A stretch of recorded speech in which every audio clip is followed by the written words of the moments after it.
Abidin Mata Nasrullah.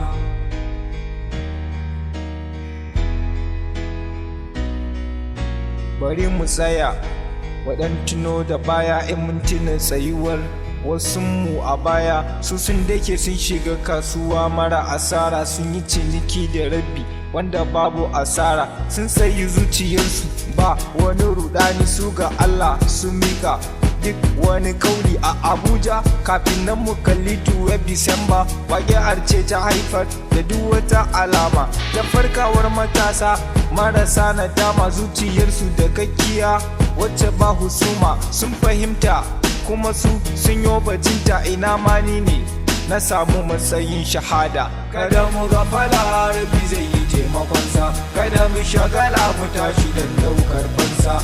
System ya zama ado ga mu matasa, dole su turo kulu wisdom skill mu tasa. Kada mu gafala, Rabbi zai yi taimakonsa, kada mu shagala mu tashi don daukar fansa. System ya zama ado ga mu matasa, dole su turo kulu wisdom skill mu tasa. 2 Disamba an harbi malamin mu, sun kama shi a sannan da umma gare mu. Ba iya wannan ba, sun ta tsokanar mu wai shi agawa ce yanzu.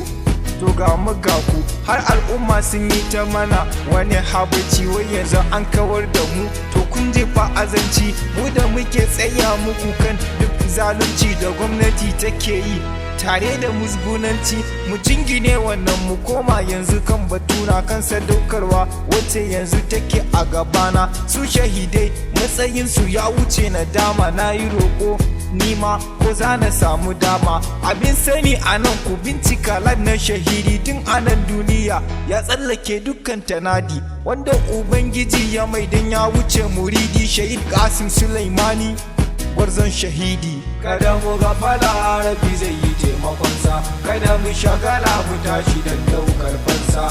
System ya zama ado ga mu matasa, dole su turo kulu wisdom skill mu tasa. Kada mu gafala, Rabbi zai yi taimakonsa, kada mu shagala mu tashi don daukar fansa.